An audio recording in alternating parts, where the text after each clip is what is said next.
Bismillahirrahmanirrahim. Assalamualaikum. Good morning. Greetings from Cherating. Can you hear me? Anybody? Waalaikumsalam. Good morning. Yes, we can hear. Yes, thank you very much. We are still waiting for our conference breakout chair. And just for the recording, can you switch on your cameras?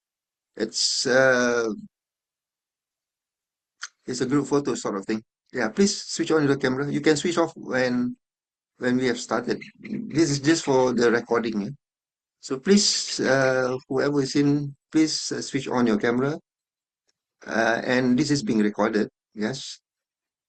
And as you're aware, all the recordings will be into our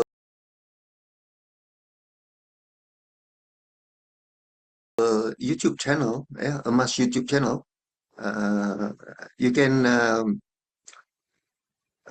view all the conferences that we had organized so far, right? Now the breakout chair is already in. Still trying to. Assalamualaikum, Prof. Waalaikumsalam, Prof. Guy. Just a bit of introduction to the other participants and a reminders, and I'll pass it to you. Yeah, just a few minutes. Sure. Thank Prof. you. Guy. Yeah. Okay. Prof. Guy is actually from Malaysia, and she will be your breakout chair for this first breakout chair. We have another one to be chaired by Professor Nurlisa from Indonesia. That will be the next session. Right. Just to remind, although I know more the virtual presenters normally they shy away from attending the post conference. Actually, now that is not a good way actually, because why? Although you're not in the running for the best paper award, okay, but we have a one-to-one tutorial session. The main idea is actually for you not to be surcharged. As you're aware, if you are non-compliant, you will be surcharged. Yeah. For example, a lot of those in the previous conference in London, way back in August, yeah, many of them from the virtual did not attended the post conference, and many were surcharged because they were non-compliant. How do you know that you are non-compliant if you do not attend, yeah, the post conference? Because we are offering one-to-one. We go through one-to-one, one by one. So please attend the post conference to be held on Wednesday, yeah, this coming Wednesday. Okay. Now you have been cautioned many times, and that is your last opportunity not to be surcharged, because once you are surcharged, that's it. Okay. It will affect your publication. Okay, because as you're aware, only amended papers and all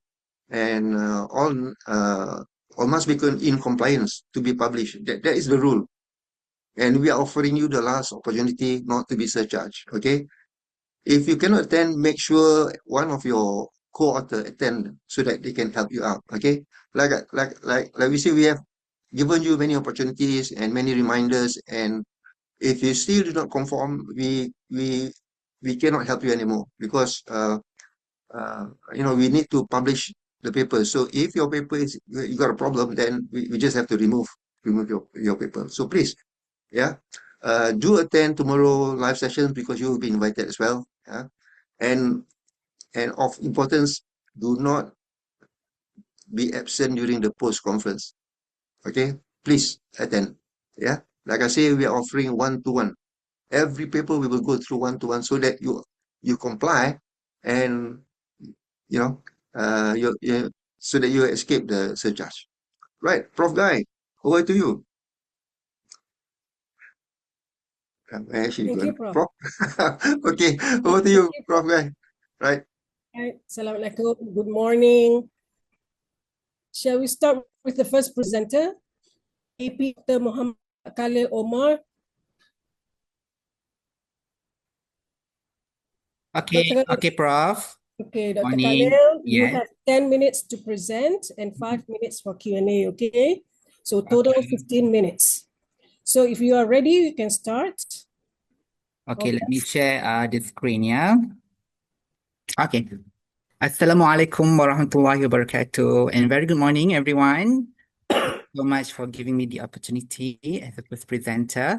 So, the title of our research would be Digital Competencies and Academic Performance Among Malaysian Graduating Business Students. So, this is actually prepared by myself together with Aini Harani Alwi, Don Rashikin Hussein from Faculty of Business and Management, UiTM Cawangan Selangor, Campus Puncak Alam, together with Muhammad Al-Husban from Faculty of Engineering in Middle East University of Jordan. So a little bit of background, as we all know about the academic performance, which is a very important indicator for all our students in terms of how do they succeed in their learning program in our, for example, degree program or in bachelor program. So it will also be the success and effectiveness of the educational systems to reflect what they have learned from the learning process. So in order for us to identify the academic performance, nowadays the learning process has gone through a lot of changes. For example, we have shifted to the online and hybrid learning models where they have to learn using like Google Meet or WebEx. They have to learn from at home or outside the classroom. That's why nowadays digital competencies becomes increasingly important because, as you all know, digital competencies is actually not only covering computer literacy, but it also encompassing technical, social, emotional skills where they have to learn in using a technological environment process. So institutions nowadays, like the higher learning education institutions has invested heavily in the digital infrastructure, and they also have come out with a lot of delivery process using digital and online platform. And that's why the extent to which the learning and the outcomes of the digital competencies that impacting the academic performance is very important for us to identify, and it currently remains under research, particularly in developing countries such as Malaysia. So in order to achieve this study, there are three main objectives. Number one is to identify the level of digital competencies among the graduating students in a Malaysian public university. And number two, to determine the significant relationship between digital competencies and the academic performance. And number three is to ascertain the strongest predictors of academic performance among dimensions of digital competencies. Okay, so let us go through the literature review. So as we all know, a student with higher digital skills is very important, but the digital competence actually come up, we have actually adopted the European Commission's Digital Competence Framework, which is DIGCOM 2.1, where it is a multi-dimensional construct that encompassing about 5 dimensions, which are the information and data literacy. Number 2 is communication and collaborations. Number 3, handling of digital devices. Number 4 is application of digital security. And number 5 is the problem solving. So basically, how we there are a lot of studies to identify the impact of digital competencies, but in terms of the multi-dimensional impact, it has not been studied yet in the graduating students sample. So But we all know that students with higher digital skills actually exhibit higher level of academic self-efficacy and motivation. This is according to the Chun Salasin and Campura in 2022, where they have actually tested among the Thailand students, and they come out that self-efficacy of academic will be impacted by how much they have in terms of digital skills. So in order for us to find out, so we had actually come up with these 5 main dimensions to identify whether each the overall the digital competencies itself or each individual dimension would actually impact the academic performance among the students in Malaysia, especially in business students. So basically, SCAF in Malaysian context that comprehensively examine the relationship between each of the digital competencies. In order for us to identify, let's say, each of the dimension, for example, information and data literacy. Basically, we had to examine the capacity to identify, locate, retrieve, store, organize, and analyze digital information is relevant and the purpose of using the digital environment. And then we also come up with we test also the problem solving in the digital realm that involving like let's say how they address the technical issues when they have technical issues using the digital platform. Similarly, for the communication and collaboration, we will actually ask about how do they adapt in the online learning system in terms of the communication and collaboration among the, for example, the students in completing the project or the assignments, as well as how do they handle the digital devices that involving the network, the software, as well as the security, which is very important in the safety environment, safety of the digital environment. Okay, so then we move to the methodology. Okay.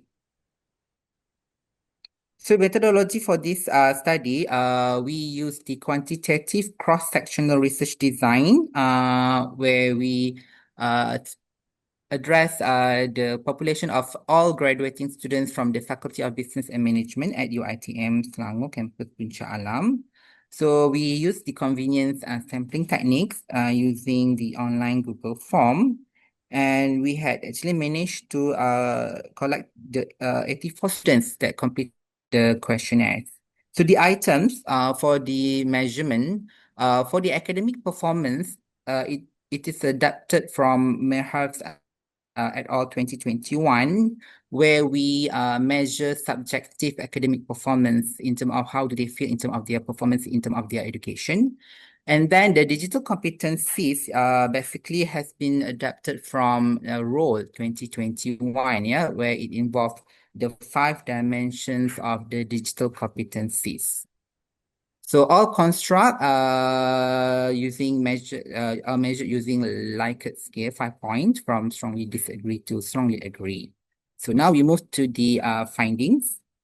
Okay, so for this sample, we have found out 81% of them were mainly female, and of course aging from 24 to 26 years old, because they are the graduating students at the final year. So when we ask of all these variables, as you can see, the academic performance, for items, they have about 3.2 or 3.3 mean, indicating considering a moderate level of the academic performance. So the Chromba Alpha is very good at 0.9.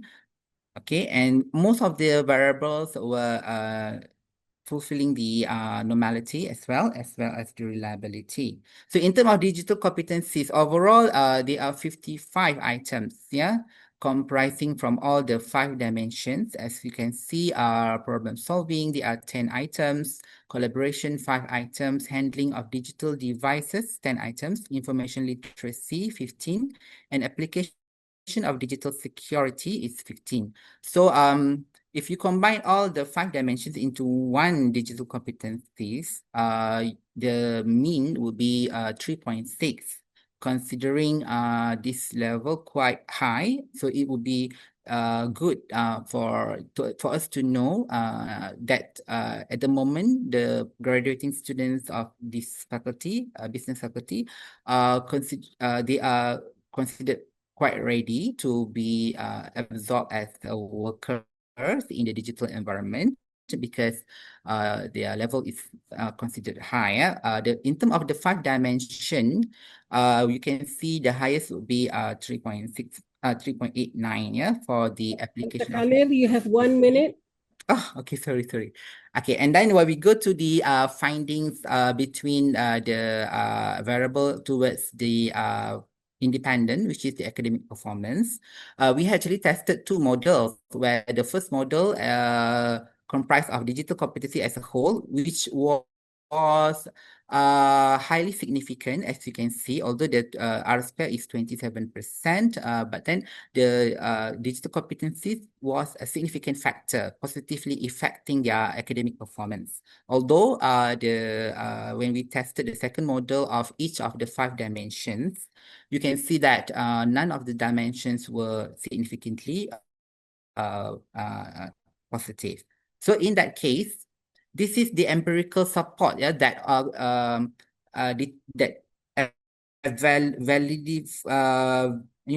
validate the significant overall digital skill, especially digital competencies, rather than the isolated components that significantly affect the academic performance. So it means that it is consistent with the role 2021 and Marzuko 2022.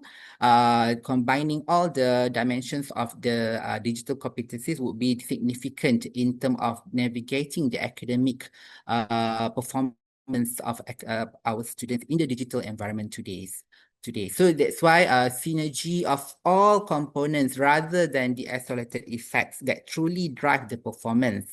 So that's why you can see that these digital competencies as a holistic construct rather than the sum of the discrete skills. So in that case, universities have to adopt a holistic approach, yeah, by integrating digital literacy training across courses rather than confining it to the standalone modules. So we have to now make sure that all courses should be elevating the digital competencies among the students. So targeted intervention as well, such as digital mentoring program, peer-to-peer learning initiatives, as well as faculty training in digital pedagogy, really important to enhance the student digital preparedness. So the staff of the academics have to be also trained about digital pedagogy. Okay, so for conclusions, I already mentioned that it is very important for overall digital competencies to be taken care into considerations in encompassing all our curricula rather than each component, because it will be a holistic approach. So policymakers also should strengthen the national digital education frameworks to ensure that graduates are equipped not only for academic success, but also for the demands of the digitally intensive workplace. For a suggestion for future, of course, maybe you should also employ longitudinal design and explore potential mediators. So overall, by aligning digital education strategies with academic performance outcomes, higher education can better prepare students to thrive in technology-driven environments, while simultaneously contributing to the national human capital development. Okay, thank you so much. That's all for my presentation. Thank you, Dr. Khalil. So I'm offering the virtual audience if they have any questions to ask Dr. Khalil. Anybody? Nobody. So you're off the hook, Dr. Khalil. Okay, thank you so much, Prof. Thank you. All right. In keeping to the time, presenters, please remember you have 10 minutes to present, 5 minutes for Q&A. So let's get on with the second presenter, Dr. Weng Chao Kun, ELE005. Are you here, Dr. Weng? Dr. Weng will be presenting a paper on exploring China-Malaysia educational cooperation within the context of BRI. Oh, yes, I just shared my slides, Prof. Gy. You hear me? Yes, very clearly. How are you? Ni hao. Okay. Ni hao, ni hao. Thank you, Prof. Gy. It's so happy to see you here, and I feel very honored to take part in this conference. Now, good morning, everyone. It's my great pleasure to present my research entitled Exploring China-Malaysia Educational Cooperation Within the Context of the Belt and Road Initiative. I'm Wang Chaoqun from Shandong Youth University of Political Science, Jinan City, China. So let's start from the research background.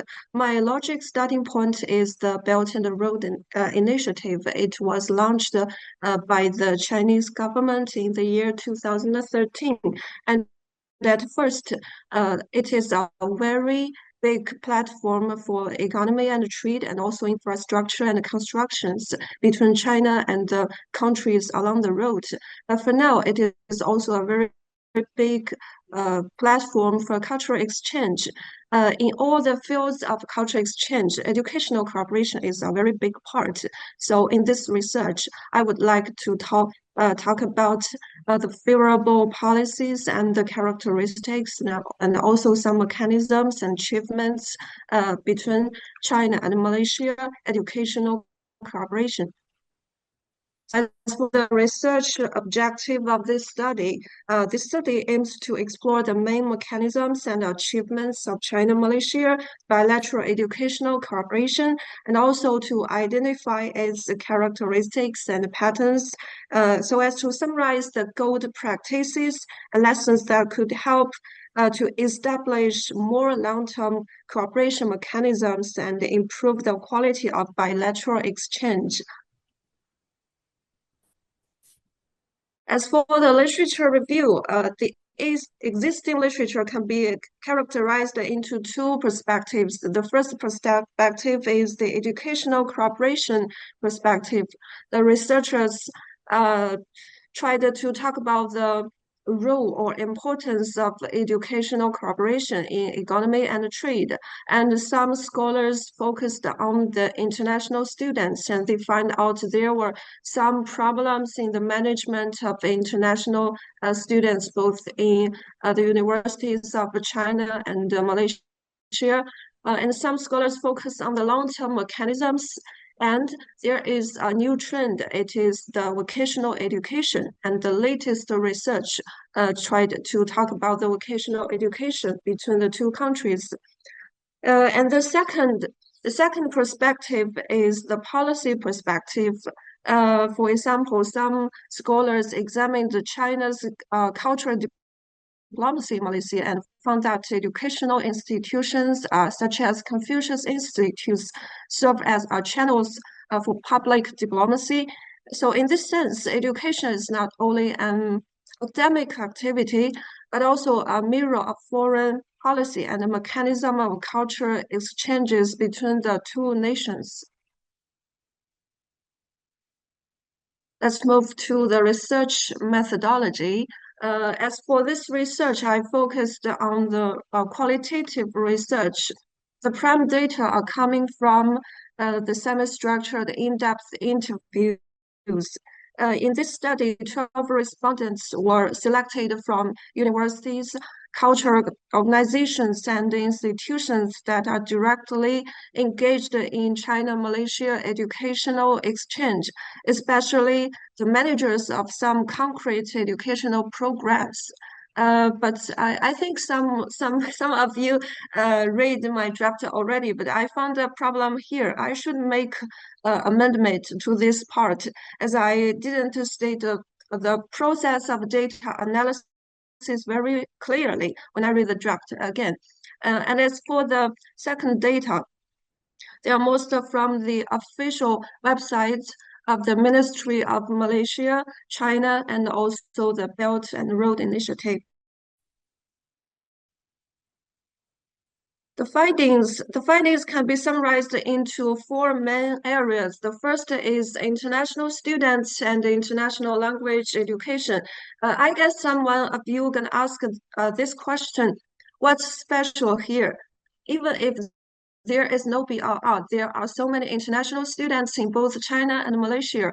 That is a very important question, and my answer is that since 2016, the Chinese government has successively introduced the Belt and Road education policies, focusing on three key areas.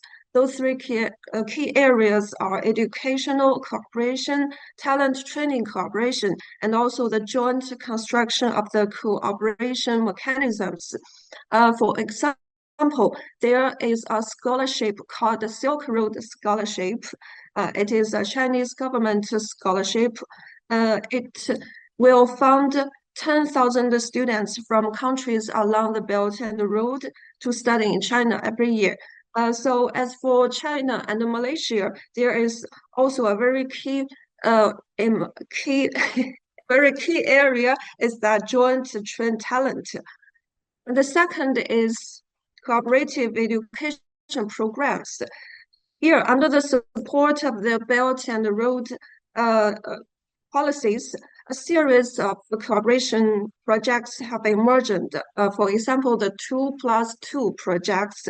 2+2 means the students spend 2 years in China to study and 2 years in Malaysia. Those who pass the test or the examinations can obtain the bachelor's degree from the universities of Malaysia. The third is vocational education cooperation. It is very important for now. Vocational education has become one of the most dynamic trends in China-Malaysia cooperation. It's focusing on technical training and also bilingual professions. That is the apprenticeship programs. For example, a model is called Chinese language plus vocational education. It is also a concrete program of the vocational education. The fourth is short-term and online exchanges. Some exchanges and dialogues have gradually formed a long-term mechanism with the support of the two governments under the background of the BRR. For example, the dialogue between Islamic civilization and Confucianism and meeting on the Belt and Road cooperation. The first dialogue was held in the year 1995, and then it stopped for a long time. With the support of the BRR, the 2025 dialogue was restarted and formed a long-term mechanism with government leadership, university interaction, and also social participation. So let's come to the discussion of this research.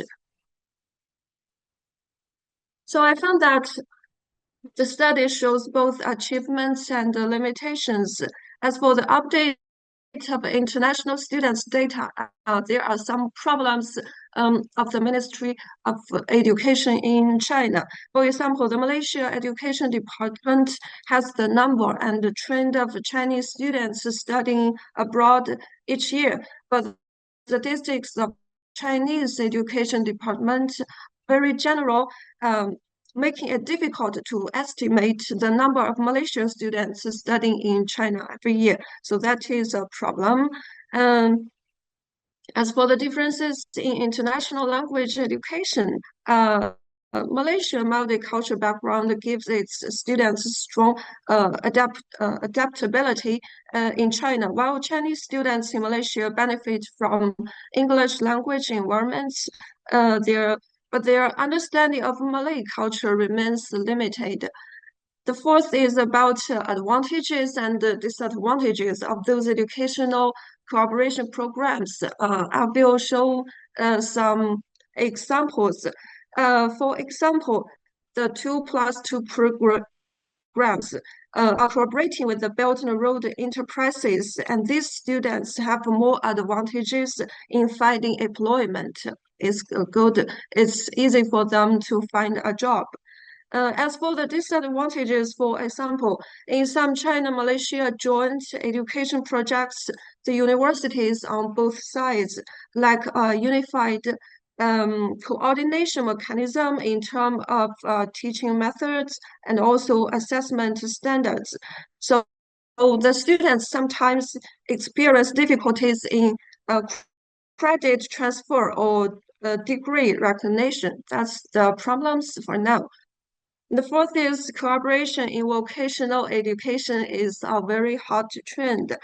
Moreover, the vocational education collaboration is emerging as a key driver of economic integration, supporting infrastructure projects and trade under the Belt and the Road Initiative. So it is not just about educational exchange. It's also about the collaboration of economy and trade, and also the constructions of infrastructure. So Wang, you have 1 minute. Oh, okay. Thank you. Thank you, Prof. Gy. So let's come to the conclusion and the recommendation. To conclude, education serves as both a micro and macro channel of collaboration. At the micro level, it preserves and transmits cultural traditions, history, and also values between the two countries. At the micro level, it nurtures global citizenship, fosters mutual understanding. So as for the programs, academic education, vocational training, and language instruction, creating a well-rounded mode of talent cultivating. And further research could expand to lower educational levels, such as primary and secondary schools, and further explore vocational cooperation mechanisms and cross-border certification systems. That's the recommendations for the further research. So thank you so much for your attention. I look forward to your comments and questions. Thank you. Thank you, Prof. Gy. Thank you, Dr. Wang. Sheshe. Anyone from the e-audience, you have any questions for Dr. Wang before I ask for one?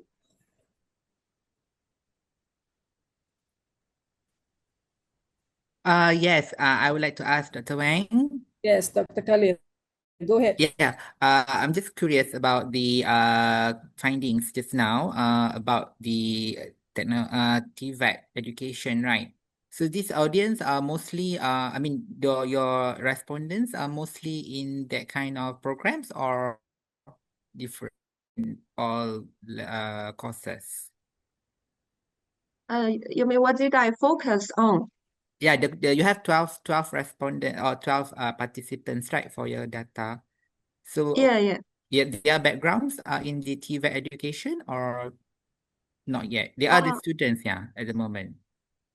they are not Yeah. students. Those 12 respondents were the managers of the cultural exchange programs. They can come from some institutions of education and also the universities who are in charge of those programs, and from the cultural organizations and also the related institutions. They have at least 5 years experiences of the educational cooperation between China and Malaysia. So I made in-depth interviews with them. Oh, so that's why they are saying about TVET, right? The one is from their experience, yeah? Their knowledge of how they handle the program. Okay. So I'm just curious whether business would be one of their targeted potential course or not. Like business management. Pardon?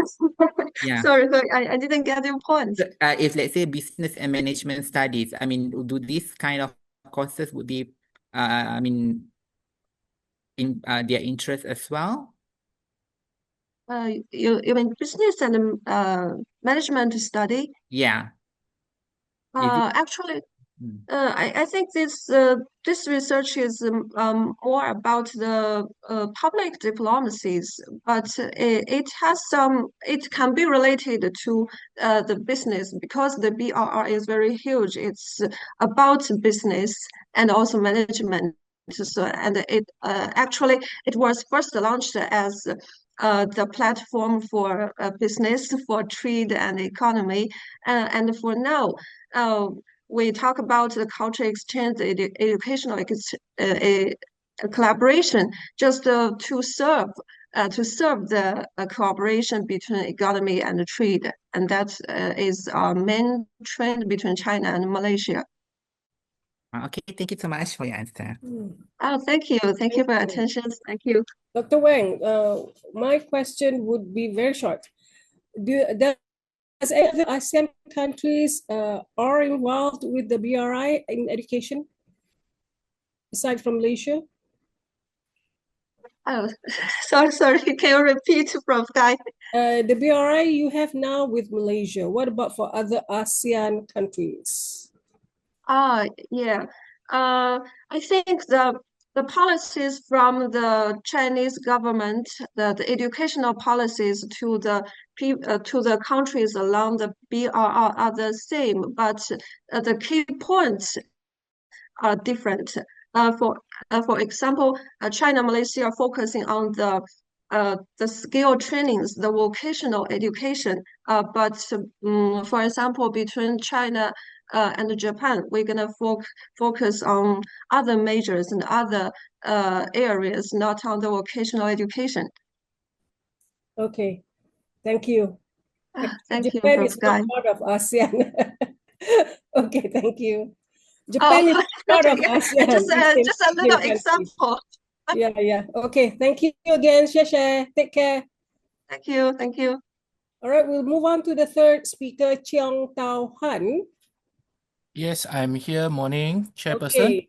Dr. This, Cheong? yeah, Fatihah, please present. Thank you. Okay, I present. Wait. Good morning and assalamualaikum to all the fellow.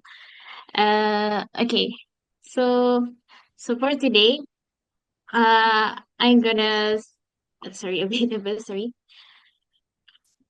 So good morning to all the fellow and daughters and to those who are attending this meeting.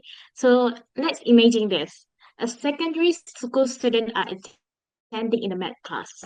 They are staring at a very long algebra equation, and the teacher might say, uh, how do you want to answer this question if you don't use the scientific calculator? So I just wondering. So the student might be press the scientific calculator, and then they get the answer. But are they really sure with the answer? And are they use it rightful or the wrong way? So uh, um, I just wondering, has the calculator really helped them understand better or just a shortcut term? So this simple classroom moment sparked our study on how scientific calculator actually used as an instructional tool in algebra learning. So I'm Anu Al-Fatih binti Muhammad Zulkifli together with Sir Cheong Tao Han from Faculty of Education, UiTM, Puncak Alam. So today I will be sharing our research that expose student perception, student engagement, and also student experience in instructional use of scientific calculator in algebra learning. Okay, so algebra is the core of mathematics. But yet many students find it very difficult and disengaging. Teachers, meanwhile, often face limited integration in technology in lesson. Although scientific calculators are available, they are often underused and sometimes miss lack of understanding as a teaching tools. So therefore, this study explores student experience and perception in algebra learning. So can you see it clearly? Yeah. Yes, could you put it on slide view? All right. So now I move to the problem statement. Despite the existence of scientific calculator, students are still not participating enough and actively in class activity. We wanted to know that student are calculator being used effectively, or are they just a tool for quick answers? So that the key issues this study is to seek how to address this problem. Okay. For my research objective, there are three research objectives for this research. First, to examine how students use scientific calculator in algebra classroom. And the second, we want to explore student perception of scientific calculator useful in algebra learning. And the third thing is we want to determine the level of engagement when scientific calculator are integrated in instruction or lesson during algebra learning. So I will move to the literature review part.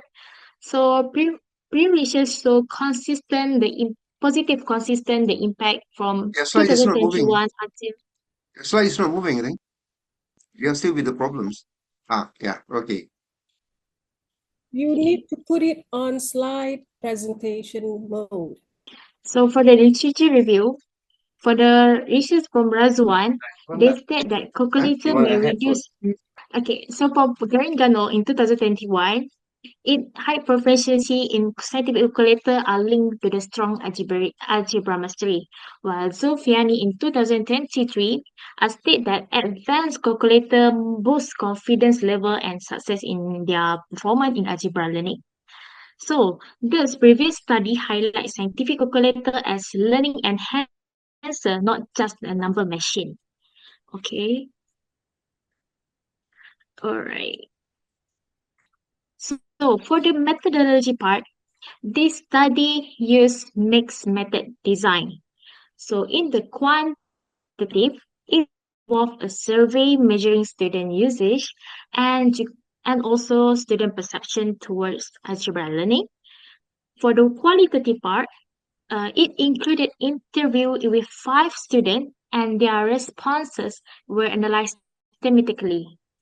So this approach allows us to gather both numerical data and a deeper insight.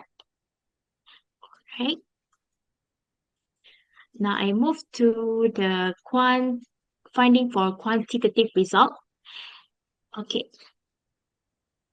The results show a high overall of scientific calculator uses with mean 6.04 and with the standard deviation 0.96. Students often use scientific calculator to solve algebra problems, check their answer, and also save time consuming in order to solve the algebra question. So this result might indicate scientific calculator are actively used as instructional support rather than just for computation. Okay, now I move to student perception in qualitative part. Students show the perception towards scientific calculator use with a mean 7.23 and standard deviation 1.99. So they found scientific calculator is easy to use, portable, and also helpful in understanding algebra concept. So overall, they view calculator as a learning partner and it's just not a shortcut for getting a quick answer. Okay. So for the interview session, there are 3 main themes that emerge so that I can get from that interview session. So first thing is scientific calculator can build more confidence level in student performance. And the second thing is they can reduce their fear when attempting algebra problem whenever they use the scientific calculator. And the third thing is they help to check mistake and recheck their answer and understanding about their mistake whenever they have some error in doing their question. So this voice from interview session can reinforce that technology can empower the learner. Okay, so you can see here table 2 inferential test result for calculator uses and perception. I use independent t-test, one-way ANOVA, also two-way ANOVA to indicate the factorial usage and perception. So for the conclusion part, to conclude, scientific calculator can bring more confidence level in mathematics and also can reduce the anxiety of students whenever they answer some question regarding to algebra concept and also support learning in algebra. So we recommend that integrating calculator more systematically in curriculum can ensure equal access and train teachers for effective use. When used well, calculator can turn algebra from a fearful subject into an empowering experience. So thank you so much for lending your ears and actually welcome any question. That's all. Thank you. Sorry for this inconvenience. Thank you, and apologies for all the interruptions, Fatiha. Anyways, okay. inviting the audience, if you have any questions to pose to Fatiha, please do so now because you have 2 minutes. Okay, I have a question. I'm not too hung up on math when I was in the school, but anyways, after I age, I do like math, but not at math. But when you use the calculator, it is there. Once upon a time when we were sitting for the SPM, even for UITM students, they were not allowed to use the calculator. Now they are allowed to use the calculator. So what is the difference in allowing to use scientific calculators and not, instead of learning the theories of actually doing the manual calculation? I think for me, if we are not allowed using scientific calculator, the mistake and the error, high percentage of getting a mistake and error because of the carelessness of the student. So in the existential of scientific calculator, is just we want to recheck our student answer. Also, it can help improve their confidence level in order to work with algebra. So in comparison between in the past year we have no calculator and recent year we have scientific calculator. So it's really helps students right now in to recheck their answer and prove their level in algebra learning. I think that's answer your question, Prof. Yeah, I'm old school. It's just that when I go shopping, I don't want to use a calculator to calculate the discounts. Yeah. Okay. I see. All right. Thank you for the It's insights. okay. Thank you, Prof. And Chiang. Thank you, Prof. All right, let's move on to the fourth presenter, which is Dr. Nurul Badriah. You're going to do on academic fatigue in Asian higher education. Yes. Yeah. Assalamualaikum. Can you hear me? Yes, we can clearly. Okay. Let me share my. Fatiha, please remove your slides. Okay. The slide appear? Yes, it is. You can start when you're ready. Okay. Bismillahirrahmanirrahim. Assalamualaikum warahmatullahi ta'ala wabarakatuh and good morning to everyone. So today I will be presenting academic fatigue in Asian higher education, a thematic literature review. Okay, this research prepared by me, Dr. Nurul Badriah binti Ali from UiTM Cawangan Johor, and also Professor S. Salahuddin Suyurno, Muhammad Fikri bin Nurdin, and also Anggraini Ramli from Indonesia. Okay, so we go to the next slide. Okay, for introduction, academic fatigue is a multifaceted condition marked by prolonged mental, emotion, and physical exhaustion, leading to disengagement, reduced motivation, and cognitive impairment that impacts student involvement and institutional quality.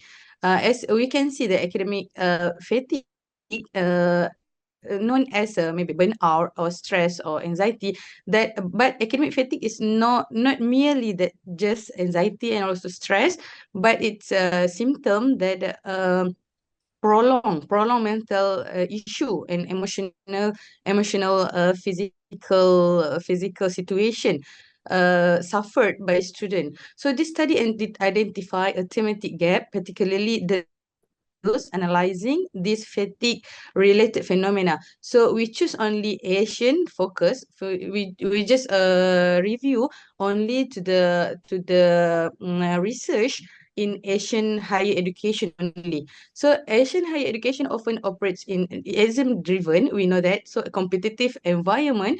So that's lead to the academic fatigue. And according to Kong, students with higher self-efficacy and self-esteem experience fewer adverse outcome. So a student with higher self-efficacy will avoid this situation, academic fatigue, and including symptoms similar to fatigue such as low motivation and also exhaustion, long exhaustion.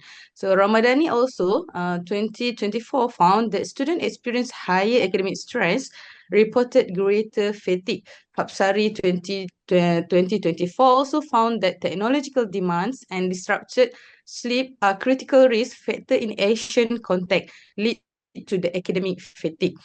Okay, so the next, we go to the methodology. So our research design, this study employs a qualitative approach. We designed as SLR, systematic literature review method, to analyze and critically evaluate previous research finding through a structured filtering process.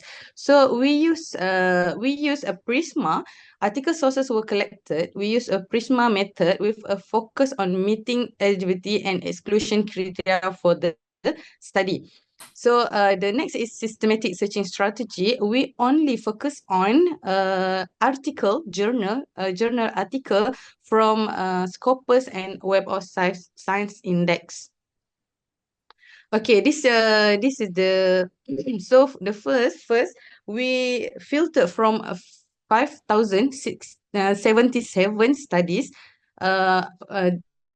from article journals from Scopus and also WoS-indexed, and we use Prisma with preferred reporting item for systematic reviews and meta-analysis. So from this method, we exclude for 498. So the reason excluded, the article not from 5 years and not written in English, and also including the proceeding chapters. Okay, and after the screening, we go to the total 79 only, and there is also duplicate record and article access. We find the eligibility, and the last, we only conclude to find the topic, or define the topic of the study within 25 articles only after the screening throughout the Prisma method. Okay, so this is the finding. We go straight to finding. The team's contribution to academic fatigue.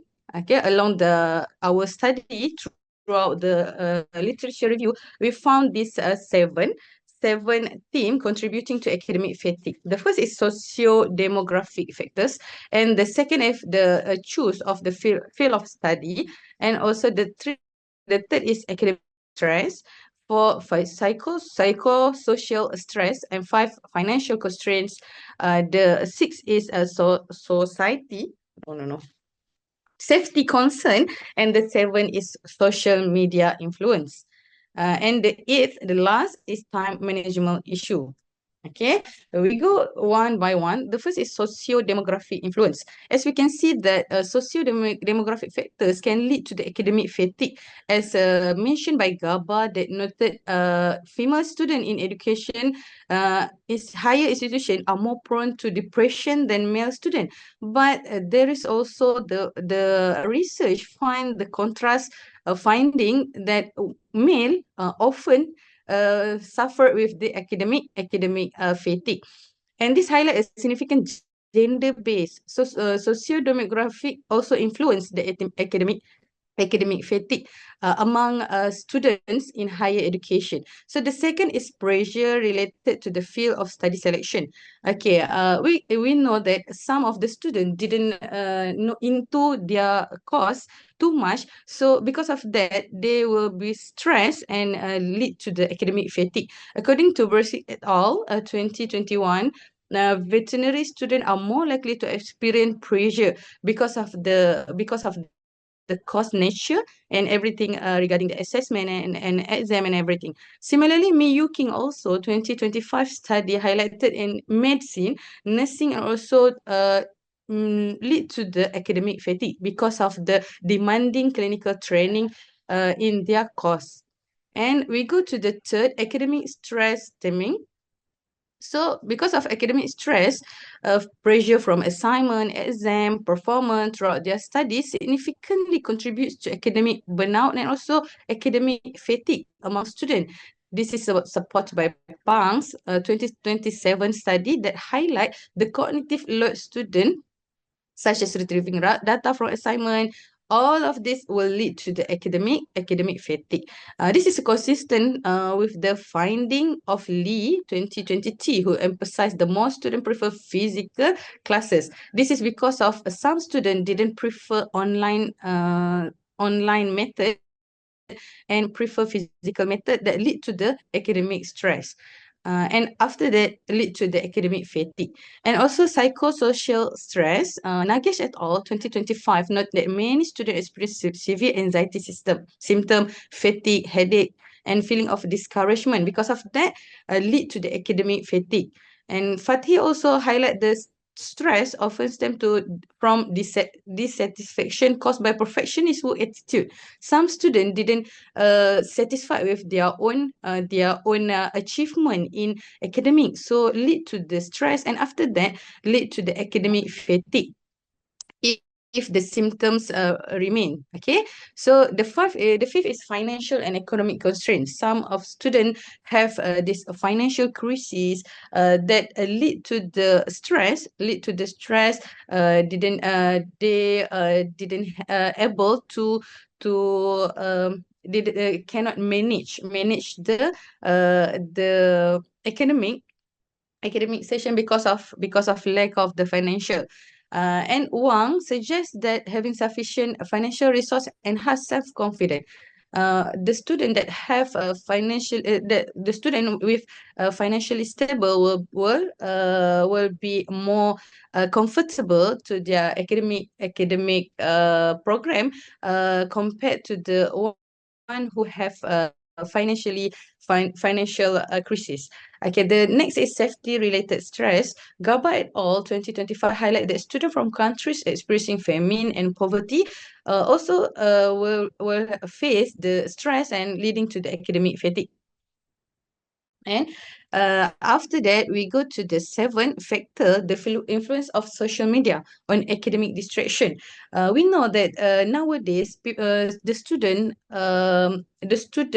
influenced so much by the social media, also academic distraction that affect their studies. And Lotting et al. 2021 found that prolonged engagement with online platform lead to fatigue, anxiety, and stress. This is exclusive to the online method student. So what information overload hampers student ability to filter relevant content. So they feel overwhelmed with the information, too much information with the online method of study, so lead to the academic fatigue also. Cherating et al. 2025 further observed that extended social media use lead to the fatigue, resulting in psychological consequences such as stress, anxiety, and also depressive symptom. This is also the eighth and the last is time management difficulties that related too much with the previous social media and also academic distraction. Student with over dependence on digital device also lead to this sleep deprivation and also lead to the stress and didn't manage to do their assessment and everything, and after that lead to the stress, and after that lead to academic fatigue. And additionally, smartphone addiction has become a significant factor in academic fatigue. For the conclusion and the recommendation, academic fatigue reduce engagement and persistence among students. As I said that the academic fatigue is not merely extension of burnout. That's more than that. Okay, the academic fatigue carry the very harmful symptom to the student. They're closely associated with a reduced cognitive engagement, diminished academic motivation, and also decreased persistence among students. So this is a very dangerous to student. This is harmful for student if the academic fatigue is still with them. So critical to address in Asian higher education context, and recommendation for university maybe to review workload policy, or maybe offer flexible learning, but also have to take care about the student that cannot manage online method and everything. So for the faculty, a fatigue aware teaching strategy. So the lecturer, the facilitator must be aware with the current situation of their student. And also for the student, they also have to attend resilient training, or maybe they need some peer support, digital intervention. And also for policymaker, maybe the study will show that they have to promote sustainable well-being in higher education, because this academic fatigue will affect the quality of our higher education institution. So that's all from me. Thank you. Thank you, Dr. Badria. I have a question. Off the cuff, Okay. if you were to relate this to UiTM, Yes. how would you put a percentage for lecturers suffering from academic burnout and academic fatigue?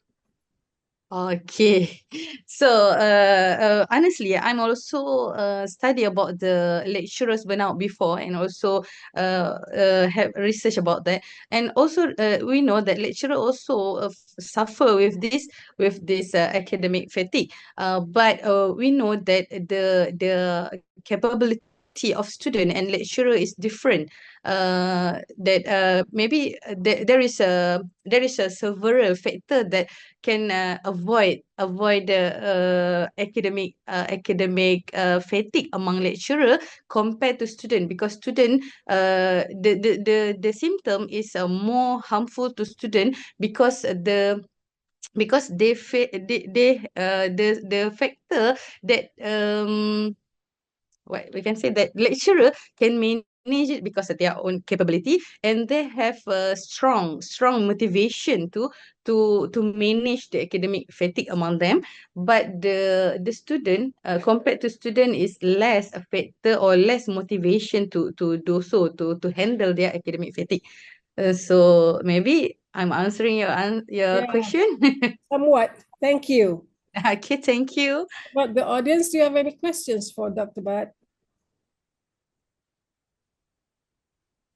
Okay, you're off the hook. Okay, thank Very you. much. Very insightful research. Hope to have empirical evidence next time. Yes, inshallah. Okay, thank you, Prof. You're welcome. Dr. Siti Fatihah Abdul Latif, you're next. Izin Prof, saya yang mewakili presentation. Oh, I see. Okay, Dr. Putih Febrina.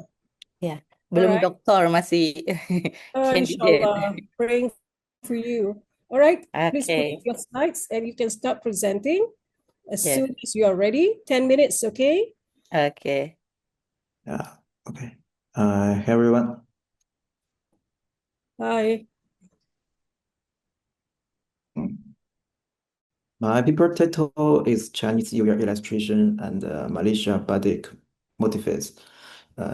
Innovative cross-cultural artistic fusion.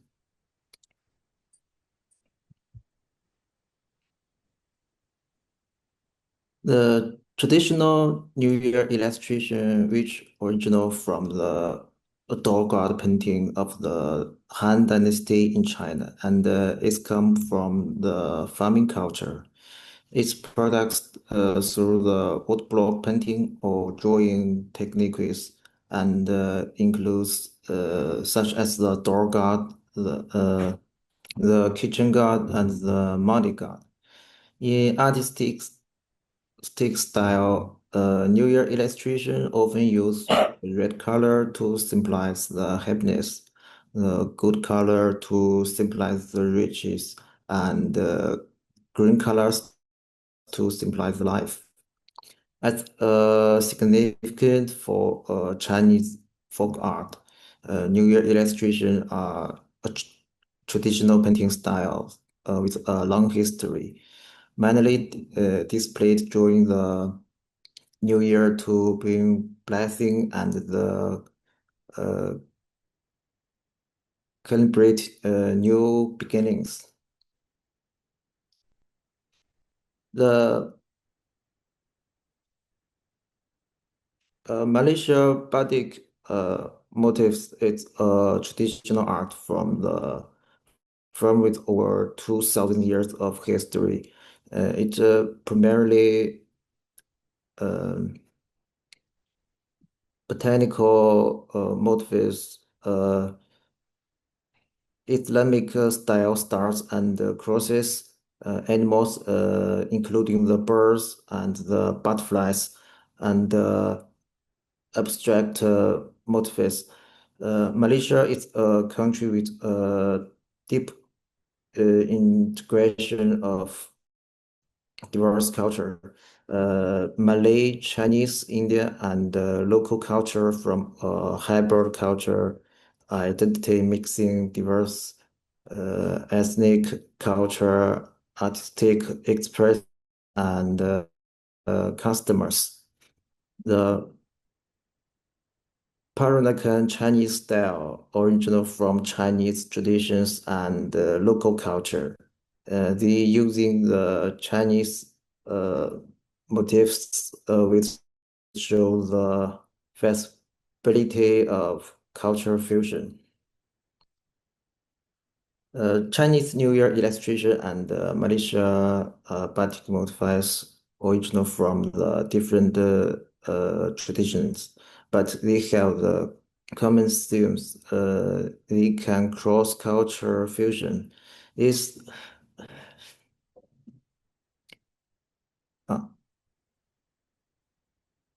this most shows the geometrical and abstract symbols, nature and flowers and animals in the low fusion difficulty and low culture sensitivity. Serve as a visual language that can either fusion and creating. Methodology believe in the high fusion difficulty and high culture sensitive. If misused, it can easily confuse people to also this fusion is difficult.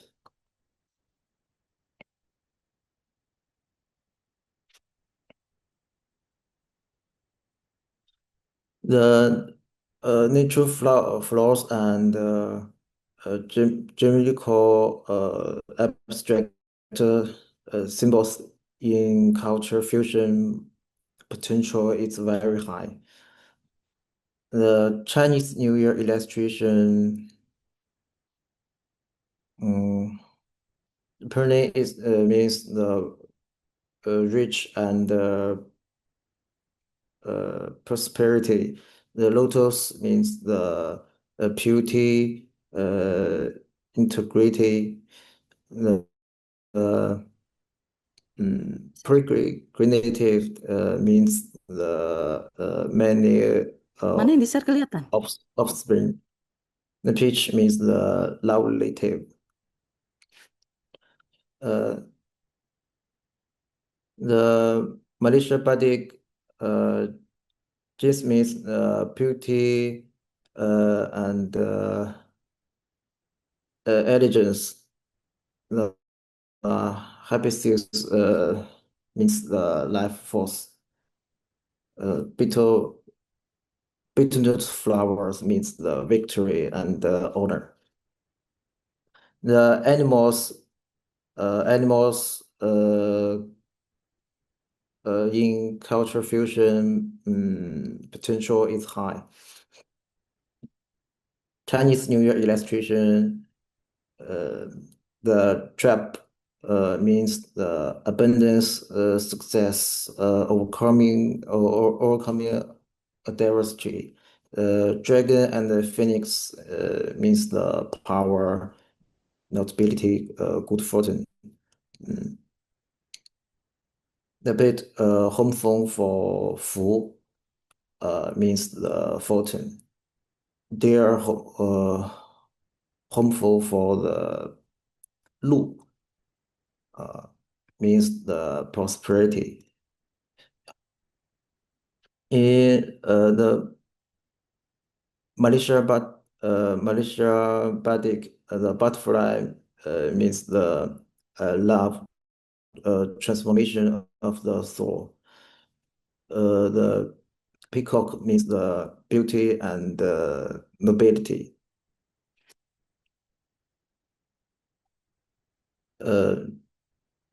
Methodology believe it's middle or low. In Chinese New Year illustration, the doggars means the wending of evil, protecting households. Xinjiang, you have 1 minute. Okay.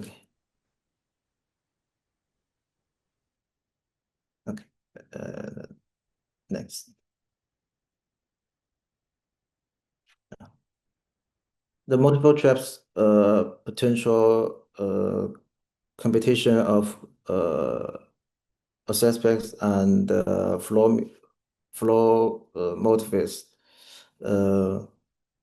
Conspecting practice protection the field sums into symmetry structures. The color system potential fusion of the traditional and modern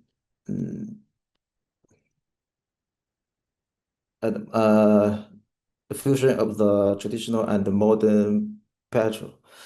The color symbolize the potential the creating symbolize seems for the cross culture understanding.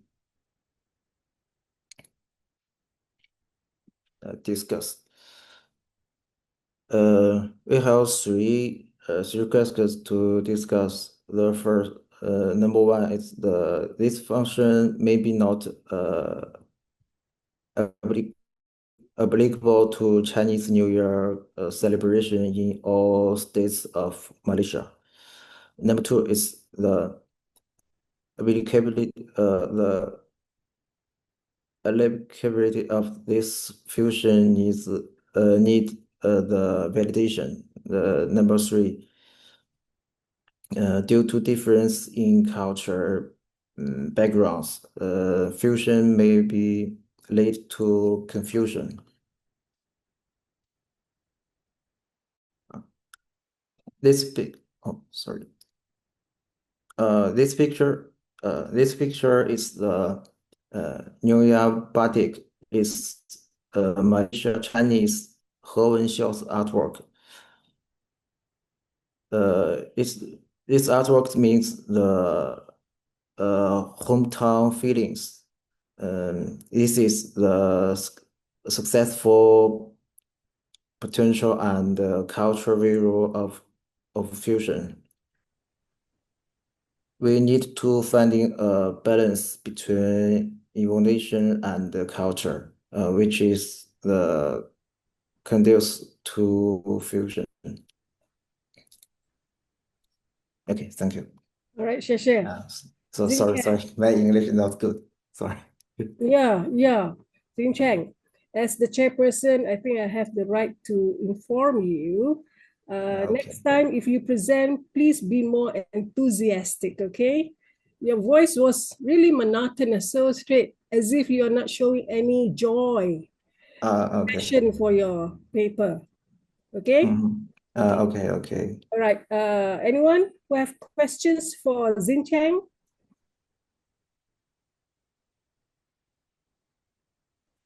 Unfortunately, we do not have a art and design background. But whatever you're doing, we wish you all the best. I think if you were to fuse these two cultures together with the Chinese New Year illustrations and the Malaysian batik motifs, you would come up with something original and novel in terms of design. So all the best to you. Okay, thank you. Thank you again. Okay. All right, we'll get back to Putih Febrina. Did you get everything sorted out? Okay. All right. I sharing. Okay, bismillahirrahmanirrahim. Assalamualaikum warahmatullahi wabarakatuh. Good morning, everyone. My name is Putih Febrina Nico. First of all, I would like to experience my graduate for this opportunity and time given to us to present our papers today.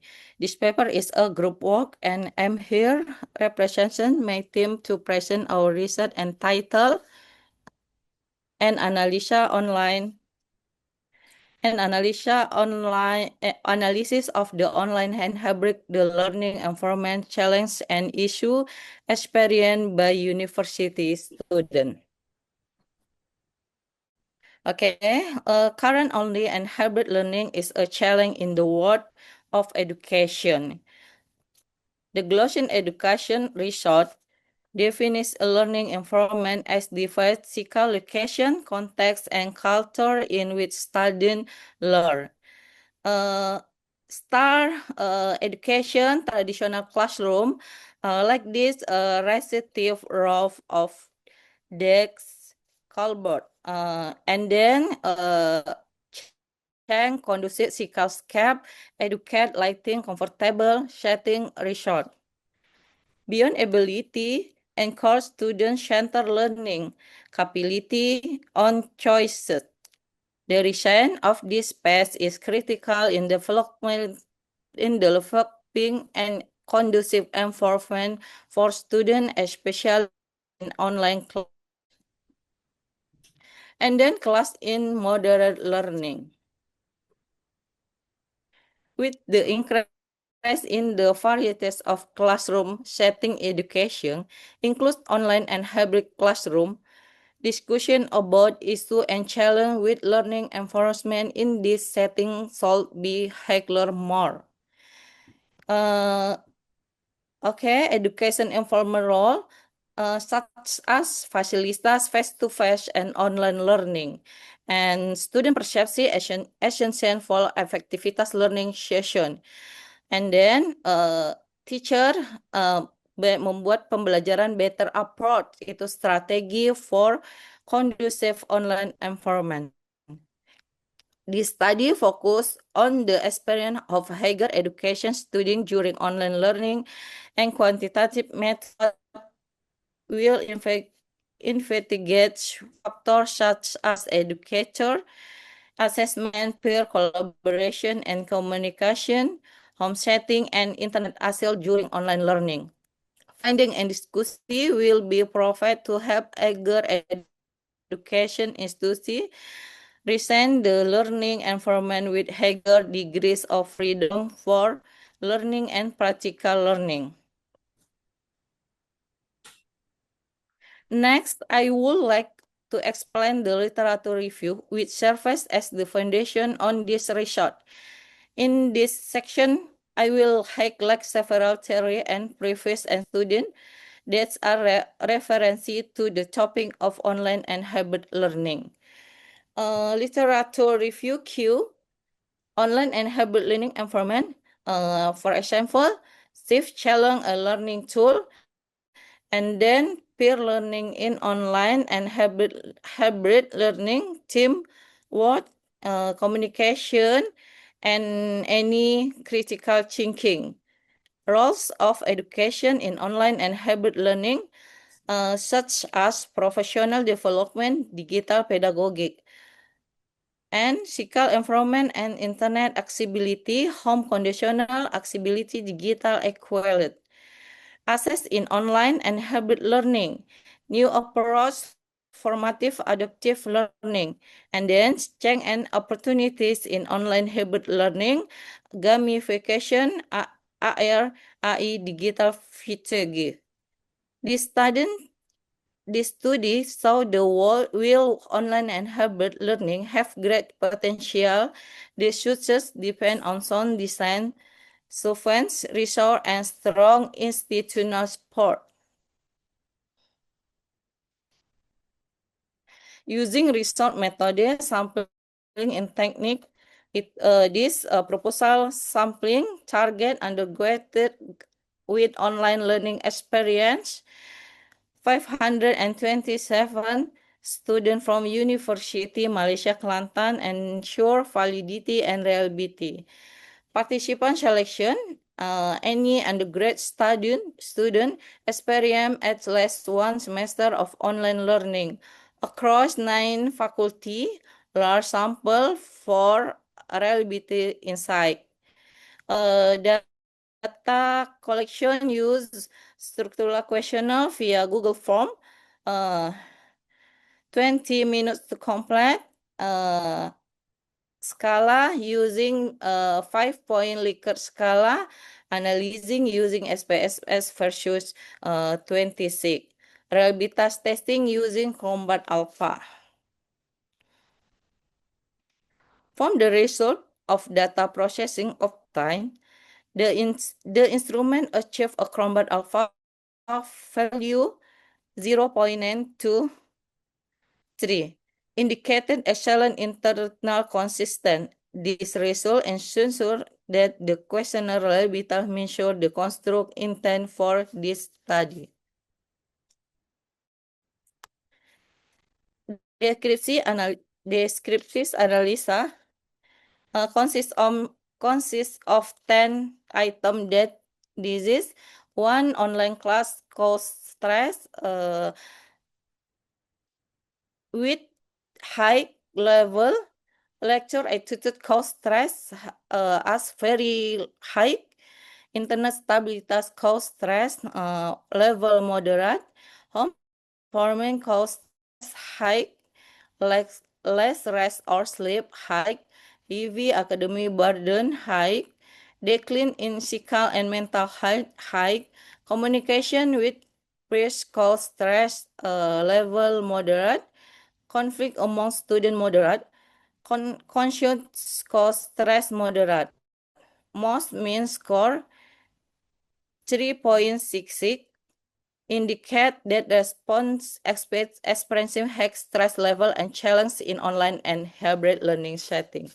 Looking for overall stressor using lecture attitude, interpretasi hackers, stress factor, heavy academic burden, high stress, home environment itu high stress, internet stability as moderate concern, peer conflict as level concern.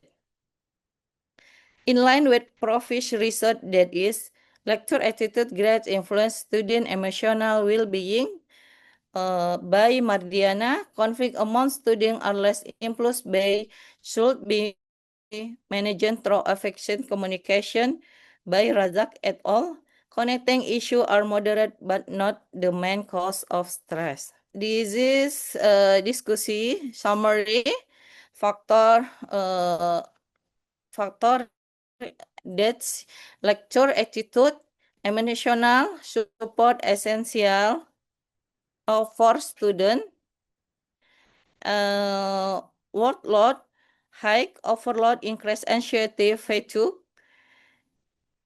home environment, stress level high, noise and lack of privacy, forced focus, internet connection moderate, technique by manage issue, pre-conflict moderate, communication help reduce tension.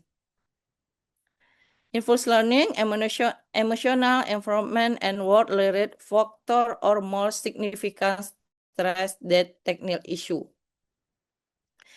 Implikasi and rekomendasi area educator, rekomendasi foster empathy, flexibility, and interaction engagement.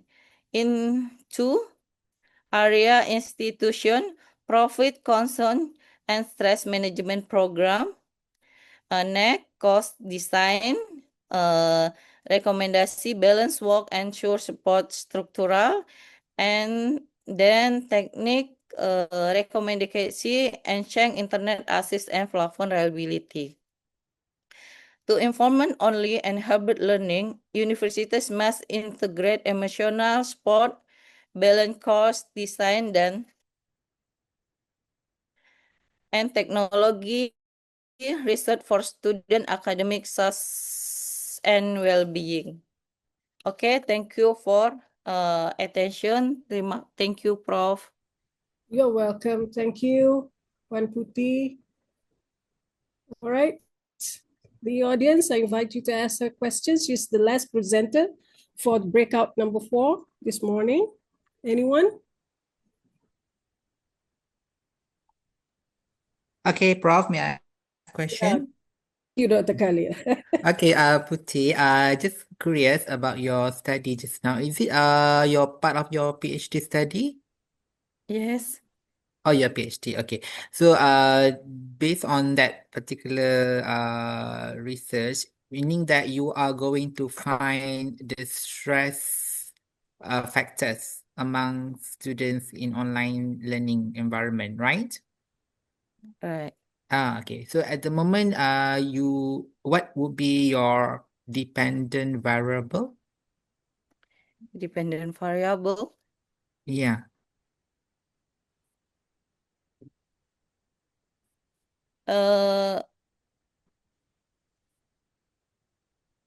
Process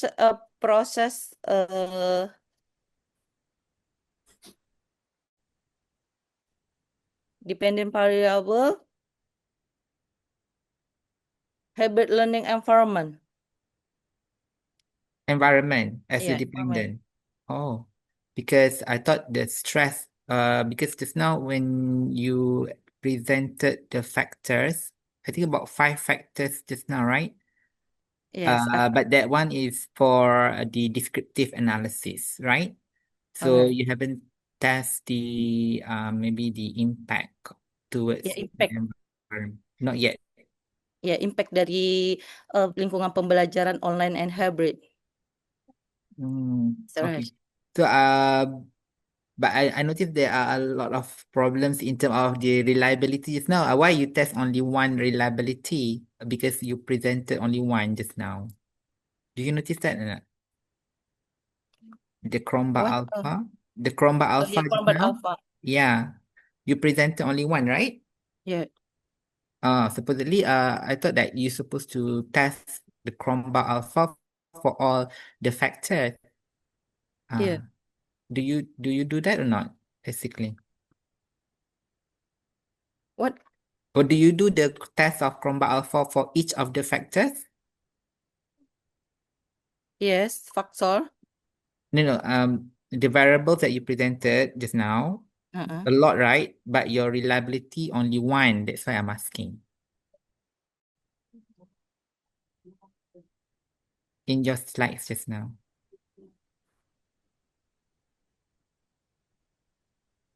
Okay, because I summary keseluruhan ini yang intinya menjadi akibat dari hasil dari penelitian itu, akibat semuanya itu salah satunya adalah faktornya dari stres. Berarti literatur reviewnya tadi ada 1, 2, 3, 4, 5.